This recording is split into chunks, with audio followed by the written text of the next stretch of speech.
കഴിഞ്ഞ കുറച്ച് വർഷങ്ങളായിട്ട് നമ്മളെ ലോകത്തെ ഈ മുഴുവൻ മുസ്ലിം വിരുദ്ധ സോഷ്യൽ മീഡിയ കണ്ടന്റുകൾ, ഇസ്ലാം വിരുദ്ധ സോഷ്യൽ മീഡിയ കണ്ടന്റുകൾ, ഇതിൽ മുസ്ലിങ്ങൾക്കെതിരെയുള്ള ഹെയ്റ്റ് സ്പീച്ചിന്റെ പ്രഭവ കേന്ദ്രം എന്ന് പറയുന്നത് ഇന്ത്യയാണ്. അതായത് 59% മുസ്ലിം വിരുദ്ധ കണ്ടന്റുകൾ വരുന്നത് മുഴുവൻ ഇന്ത്യയിൽ നിന്നാണ് റീസെന്റ് ആയിട്ടുള്ള ഒരു റിസർച്ച് പുറത്തു വന്നിരിക്കുന്നത്. കുറേയധികം റിസർച്ചുകൾ ഇന്ത്യയാണ് മെയിനായിട്ട് സോഴ്സ്.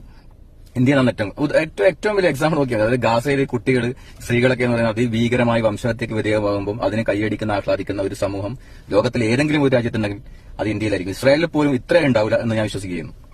അപ്പൊ ഇന്ത്യയിലെ ഇത്രയധികം ഭീകരമായ വിധത്തിൽ ഇസ്ലാം വിരുദ്ധതക്ക് കൈയടിക്കുന്ന ഒരു സമൂഹത്തിന്റെ നേതൃത്വ സ്ഥാനം കൊടുക്കുന്നത് ബിജെപിയാണ്.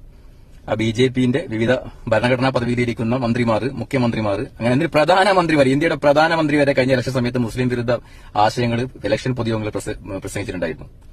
ലോകത്ത് ഒരു സ്ഥലത്ത് സംഭവിക്കാൻ സാധ്യതയില്ലാത്ത വിഷയങ്ങളാണ് ഇന്ത്യയിൽ സംഭവിച്ചുകൊണ്ടിരിക്കുന്നത്. അങ്ങനെ ഇന്ത്യയിലെ മുസ്ലിം വിരുദ്ധ പ്രസംഗങ്ങൾക്ക് ഫ്യൂൽ ചെയ്യുന്ന, അതിന് പ്രചോദനം കൊടുക്കുക, അതിനെ പ്രകോപിപ്പിക്കുന്ന, ആളിക്കത്തിക്കുന്ന ഒരു പ്രധാനപ്പെട്ട വ്യക്തിയാണ് യോഗി ആദിത്യനാഥ്, ഉത്തർപ്രദേശിന്റെ മുഖ്യമന്ത്രി.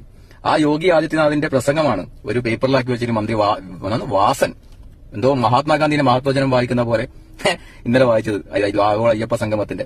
ആലോചിക്കെ, രണ്ടാമത് നമ്മുടെ വേളാപ്പള്ളി നടേശൻ ഇതേ കാറ്റഗറിയിൽപ്പെട്ട ഒരു വ്യക്തി, അത് കേരളത്തിന്റെ പശ്ചാത്തലത്തിൽ നിരന്തരം മുസ്ലിം വിരുദ്ധത പറയുന്ന, മുസ്ലിം വിരുദ്ധത മാത്രമല്ല, കേരളത്തിന്റെ പശ്ചാത്തലത്തിൽ ക്രിസ്ത്യൻ വിരുദ്ധത കൂടി പറയുന്ന ഒരു ഒന്നാന്തര സൈക്കോപാത്താണ് വേളാപ്പള്ളി നടേശൻ. ആ വേളാപ്പള്ളി നടേശനെ മുഖ്യമന്ത്രിയുടെ കാറിൽ പിണറായി വിജയൻ കൂട്ടി കൊണ്ടുപോയാണ്. എന്ത് സന്ദേശമാണ് കൊടുക്കുന്നത്? ഈ സന്ദേശം ഇത്രയേ ഉള്ളൂ, നിങ്ങൾ കുറെ എന്താ പറയാ, നമ്മൾ ഇടക്കിടക്ക് കുറെ ബീഫ് ആയിട്ടേക്ക് തരും, പക്ഷെ നിങ്ങളെ മുസ്ലിങ്ങളെയും ക്രിസ്ത്യാനികൾക്ക് നമ്മൾ പുല്ല് വില കൊടുക്കുന്നത്. ഞങ്ങൾക്ക് കഴിഞ്ഞ ശബരിമല സീസണിൽ നഷ്ടപ്പെട്ടു പോയ കുറച്ച് ഹിന്ദു വോട്ടുണ്ട്, അതെ ഞങ്ങൾ തിരിച്ചു പിടിക്കണം, അല്ലെങ്കിൽ ബിജെപി ഞങ്ങളെ വീണ്ടും കാർന്നു വന്നു. അതുകൊണ്ട് ഞങ്ങൾ ഇത്തരത്തിലുള്ള ബിജെപിയുടെ ആശയത്തിന്റെ മറ്റു രൂപം ഞങ്ങൾ അഡോപ്റ്റ് ചെയ്യാൻ വേണ്ടി പോകുന്നതാണ്. പക്ഷെ ഇതെല്ലാം ന്യായീകരിക്കാൻ വേണ്ടി തൊലിഞ്ഞ മാപ്പിള സഹാക്കൾ ഉള്ള കാലത്തോളം ഈ പിണറായി വിജയനും വാസനും വട്ടത്തിലെയുള്ള വിജയരാഘവനും ഒക്കെ എന്ന് പറയുന്നത് ഇത് ചെയ്തുകൊണ്ടേയിരിക്കാനുള്ള പ്രേരണയുണ്ടാവും.